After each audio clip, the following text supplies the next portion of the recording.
Welcome to the Adventure Story Podcast. First, let me take 20 seconds to tell you about my new book.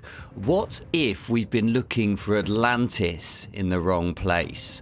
When an archaeologist dies protecting an impossible secret, her final message sends Eden Black racing into the Sahara to find an ancient crystal encoded with the knowledge of a lost civilization. It's the power that once turned a paradise into a wasteland. From high-speed chases through Marrakesh to an underground chamber older than recorded history, Eden must face a rogue scientist determined to use the crystal to reshape the world. Last time it awakened, the Sahara was born. This time, it could end everything. The Sahara event is the 7th in my Eden Black archaeological thriller series. Search for the Sahara event by me, Luke Richardson, wherever you get your adventures. Right, let's get on with the episode.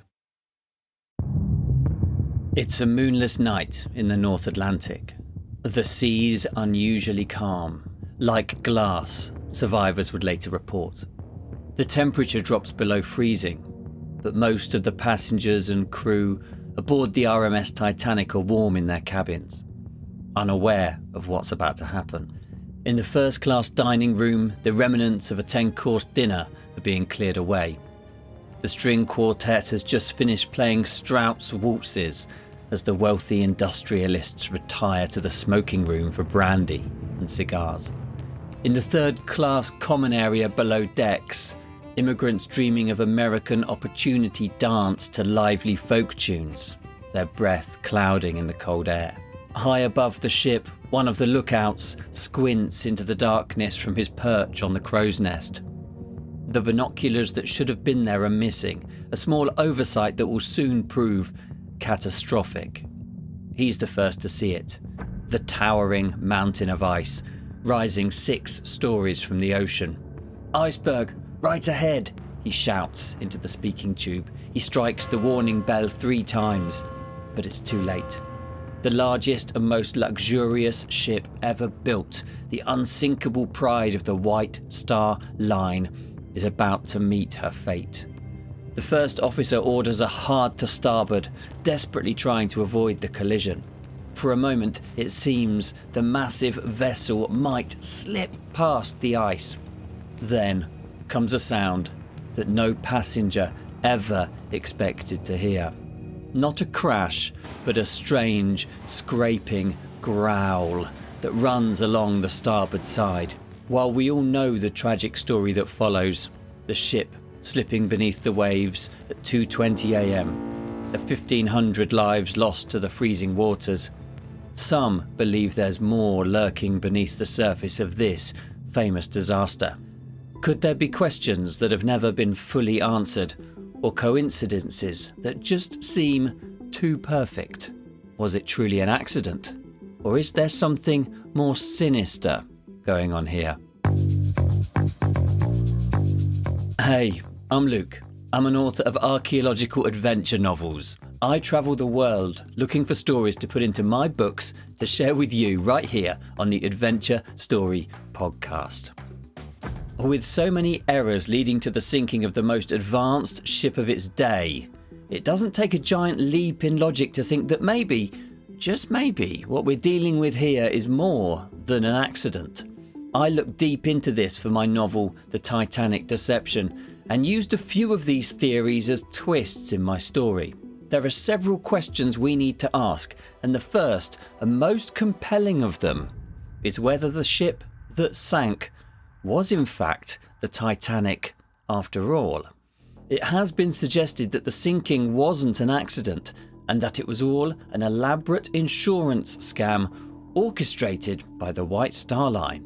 According to this theory, the ship that sank could have been the Titanic's slightly older sister ship, the Olympic, disguised as its now much more famous sibling. The story begins in September 1911 when the Olympic, already several months into her service, collided with a Royal Navy warship just off the coast of the Isle of Wight.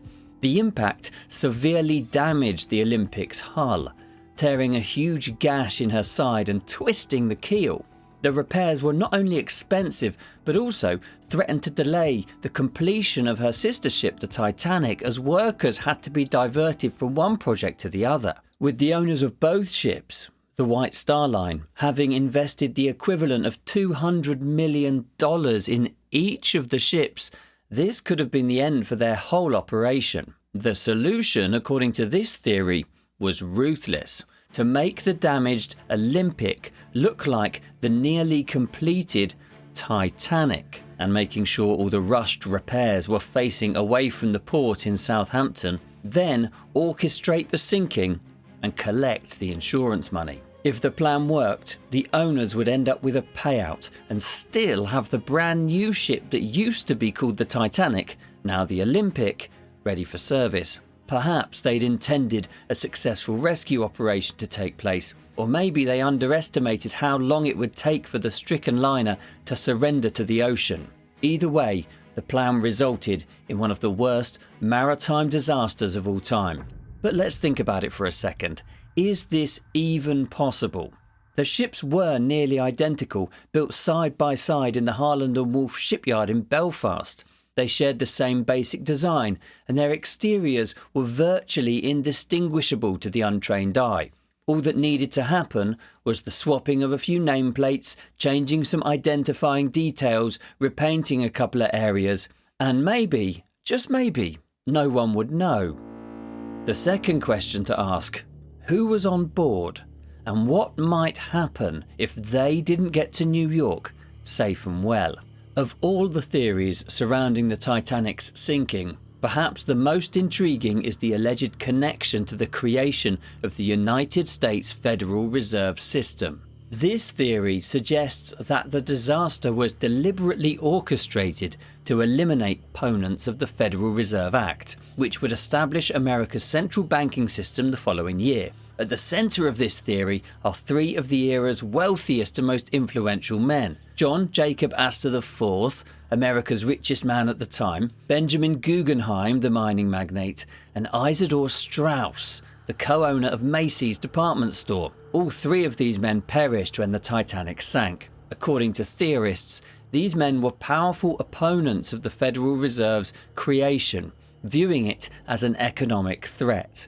So, if someone wanted the creation of the Federal Reserve to go ahead, then this was good news. The theory gets even more intriguing when we consider J.P. Morgan's connection to the disaster. Morgan, one of the most powerful bankers in history, was not only a driving force behind the Federal Reserve's creation, but also owned the parent company of the White Star Line, and by extension, you guessed it, the Titanic herself.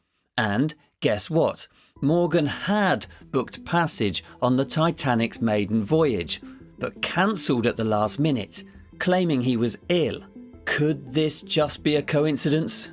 Or maybe something more? Probably my favourite theory though, and the wildest of the lot, is that the party responsible for the sinking of the Titanic was an Egyptian mummy. Okay, so I talked about this briefly during a recent episode on the cursed Egyptian ghosts on the London Underground. If you haven't heard it yet, make sure you do, it's a good one. But it's such a wild theory that I feel as though I can't help but circle back. When I first came across this idea, we were visiting Egypt a couple of years ago. We took a guided tour to the Valley of the Kings just outside of Luxor, where the tour guide kept our interest for several hours explaining how the tombs were built and the lives of the people inside. Then he said, there's even a legend that a mummy from the British Museum was transported on the Titanic. He went on to explain that by the early 20th century, people had started believing that mummies were able to bestow misfortune on those nearby. Wanting to get rid of something so unlucky, the British Museum sold one of its collection to someone in New York and arranged passage across the ocean. My mind was racing at this point, and I saw a few of the scenes for my story, the Titanic deception, right there in my mind's eye.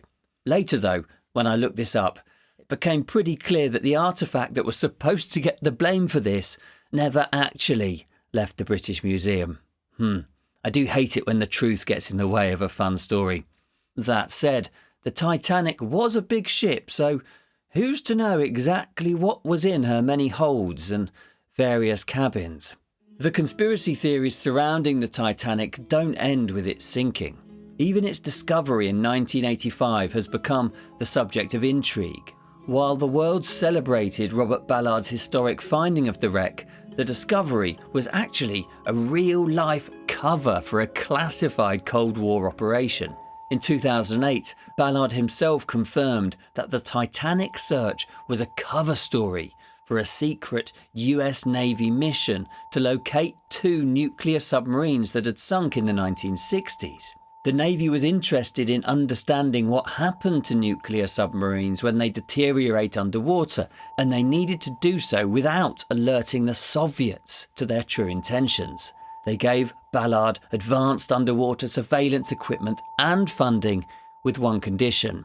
He had to find and examine the submarines first. Only then could he use the remaining time and resources to search for the Titanic. Fortunately, he found the subs in time and managed to find the Titanic too. There have since been suggestions that the submarine story itself is just another layer of cover-up. Of course. Could the real mission have involved recovering Soviet nuclear technology, searching for other classified materials, or even, dare I say it, the search for Atlantis? Probably not, but you do never know. This is the Adventure Story Podcast. Thank you so much for hanging out with me today. It's been great to spend some time with you. If you've enjoyed the show today, please subscribe, please like, and please share. It will take you just seconds, but really helps me spread the word about the show. If you have a story you'd like me to explore, let me know in the comments or on the email hello@lukerichardsonauthor.com. And if you need some more adventure in your life, and let's be honest, who doesn't? You might like to join the Adventure Society. This weekly newsletter is your ticket to travel with me, share real-world adventures, and find out when a new story or a new season of the podcast drops. lukerichardsonauthor.com/Adventure Society is where you need to go. A special thanks to my patrons who make creating in different ways possible. All of my books and my podcasts are dedicated to you.